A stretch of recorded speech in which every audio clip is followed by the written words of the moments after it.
7 स्थान शिवलिंग के बताए हैं जहां पर भूल से भी अगर कोई चंदन की उंगलियां लगा देता है। 7 स्थान ऐसे हैं जहां चंदन की मात्र उंगलियां लगा देने से ही शिव पितृलोक के पितरों को मुक्ति प्रदान करके वैकुंठ लोक का निवास दे देते हैं। 7 स्थान।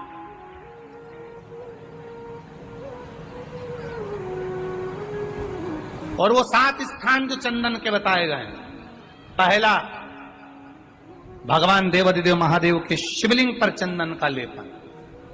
समझ लेना जरा बहुत अच्छे से। आपको लगता है स्वप्न में कोई मुर्दे दिख रहे हैं या कोई जल रहा है या कोई मर रहा है या कोई चला गया है, ऐसा भय लगता है। बच्चों को मानी भेजूंगी ऐसा हो जाएगा, पति को मानी भेजूंगी ऐसा हो जाएगा, कोई हमारे कोई गलत तो नहीं कर रहा है, आपको लगता है। 7 स्थान चंदन के बताएं महाराज। पहला शिवलिंग, दूसरा जहां गणेश जी का स्थान है, मालूम है ना सबको? जम के बोलो जरा, मालूम है ना सबको? जहां गणेश जी का स्थान है वहां अलग से गणेश जी बैठे, वहां नहीं। शिवलिंग में जलाधारी के ठीक सामने राइट में गणेश, लेफ्ट में कार्तिकेय, बीच में अशोक सुंदरी। तो पहला चंदन बाबा के शिवलिंग पर, दूसरा गणेश जी पर चंदन की उंगली, तीसरा षडानंद कार्तिकेय पर चंदन की उंगली, चौथा अशोक सुंदरी पर चंदन की उंगली, पांचवा जलाधारी पर चंदन की उंगली, छठा जो शिवलिंग का जल बह रहा है इसके ठीक विपरीत की ओर चंदन की उंगली, और 7वां चंदन नंदी के मस्तक के ऊपर जो 2 सींग लगे रहते हैं उस पर चंदन की उंगली। ये कब लगाई जाती है? या तो अमावस्या के दिन। आपको लगता है कि हमारे पूर्वजों का उद्धार नहीं हुआ, हमारे पूर्वजों का कल्याण नहीं हुआ, कहीं अधोगति में कोई चला गया है, उसका बस एक बार, रोज नहीं जरूरत है, प्रतिदिन जरूरत ही नहीं,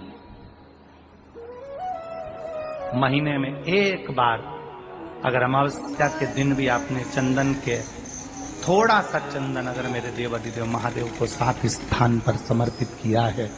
अशोक यहाँ पर वर्णन कर रही है, मैना, धन्य और कला की कथा कह रही है। तीनों ने सनकादि ऋषियों से मांगा। चंदन भगवान को अति प्रिय होता है और चंदन ही एक ऐसा होता है जो पितरों को भी प्रिय होता है, जिसका स्पर्श मात्र लगने से पूर्वजों का कल्याण हो जाता है, वो चंदन। अमावस्या के दिन जो नदी, तालाब, बावड़ी, कुआं किसी भी एक जगह पर अपने पूर्वजों का नाम लेकर शाम के समय पर दिया लगाएगा, ये मेरा विश्वास रहता है, उसके लिए कुबेर भंडारी भंडार जरूर बनेगा, पितृ भंडार अवश्य।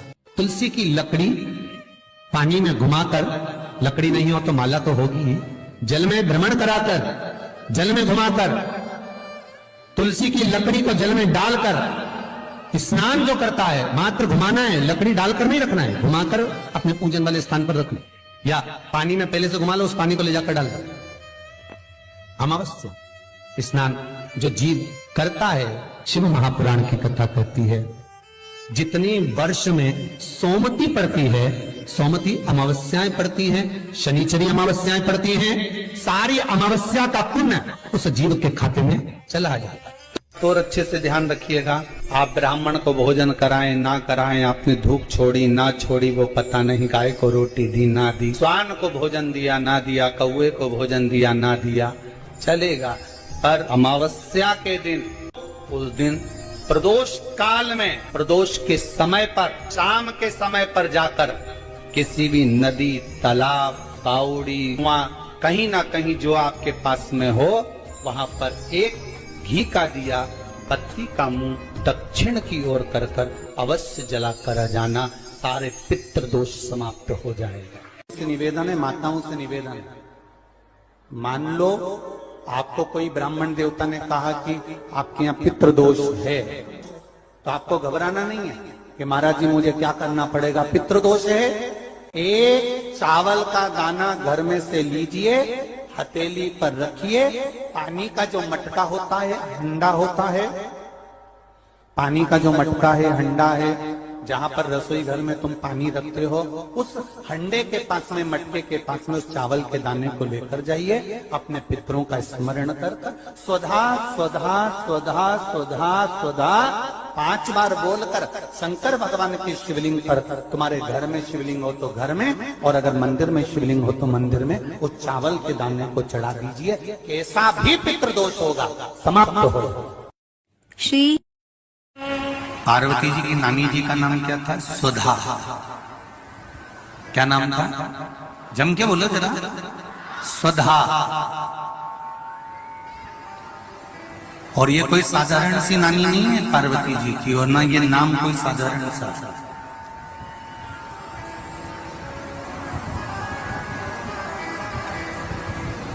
ये वो स्वधा है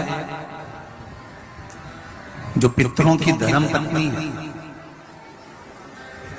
और पितरों की धर्म पत्नी है।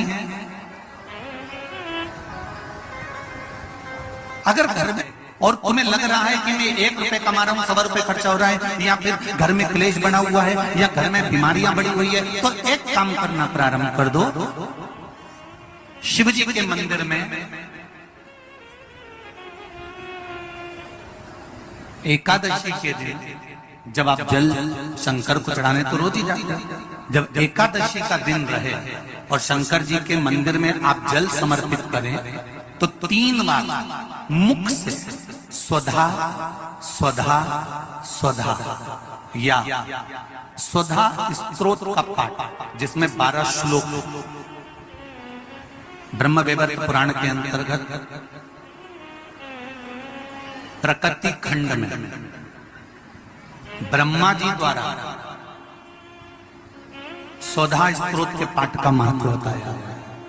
कोई कहे कि सियोर वाले महाराज ने ये स्वधा स्वधा स्वधा मंत्र कहां से दिया, तो आप उसको बता देना। ब्रह्म वैवर्त पुराण के प्रकृति खंड में से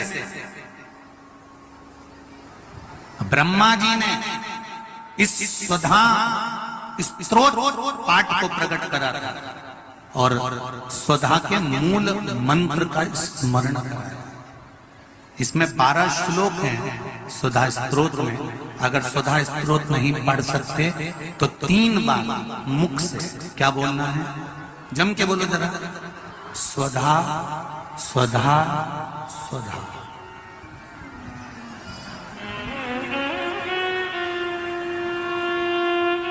पीछे धा है, हा नहीं तो तुम स्वाहा स्वाहा स्वाहा कर दो। पीछे क्या है? धा, धनुष वाला।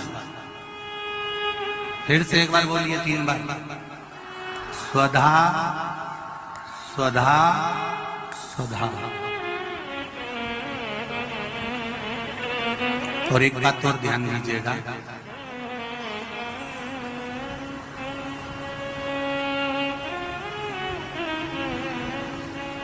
यदि कोई बुद्धि से विकलांग हो, विवेक काम नहीं कर रहा,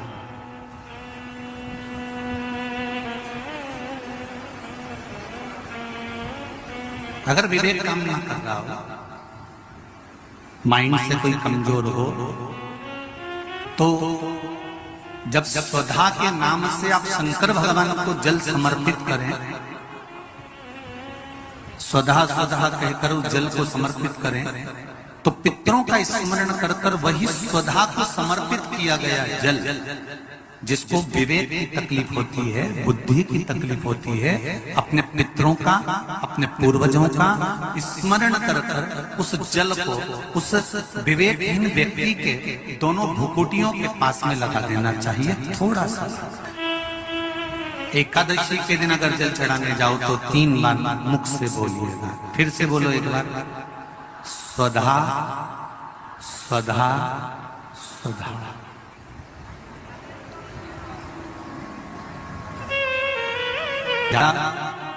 पितृदोष हो, ज्यादा तकलीफ चल रही हो, बहुत ज्यादा कष्ट में हो, तो शिव मंदिर में बैठकर या घर के मटका परिंदा या पूजन वाली जगह पर बैठकर 12 श्लोक का सुधा स्तोत्र का पाठ भी कर सकते।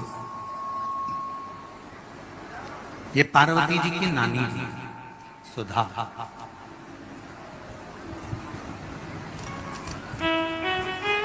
जो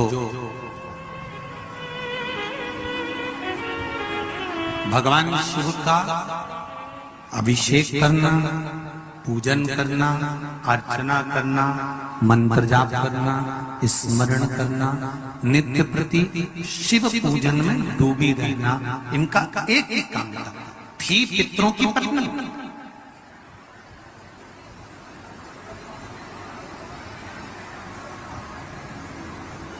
हैं पितरों की पत्नी,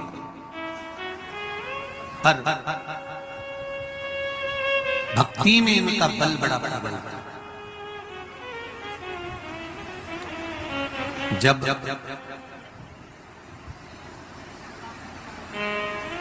मैनावती के गर्भ से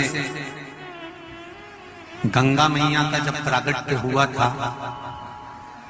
और प्रागट्य होने के बाद में संतान आगे नहीं हुई, तब माता मैनावती ने सुधा माता से पूछा था कि माँ मेरे गर्भ से और संतान नहीं हो रही।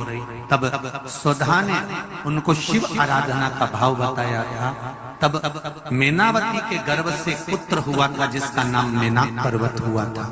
मैनाक पर्वत के होने के बाद फिर मैनावती के गर्भ से एक बेटी का जन्म हुआ था जिसका नाम माता पार्वती थी।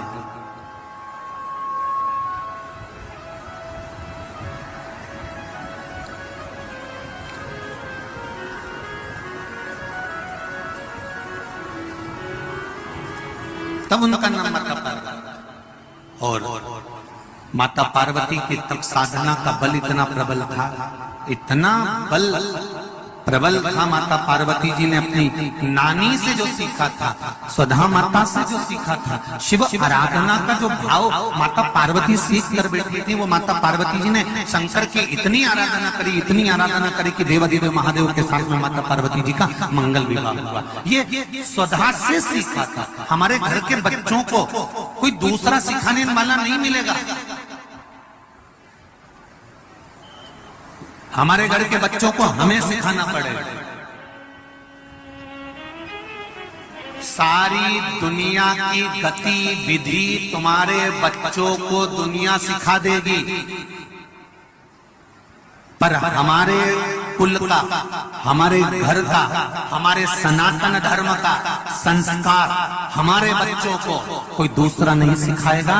सिखाना घर के माता पिता को पड़ेगा, कोई दूसरा नहीं सिखाने वाला।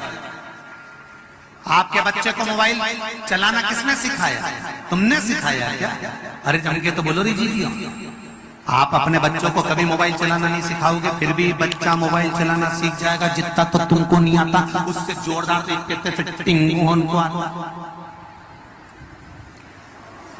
उसको किसी ने सिखाया? जम के बोलो जरा।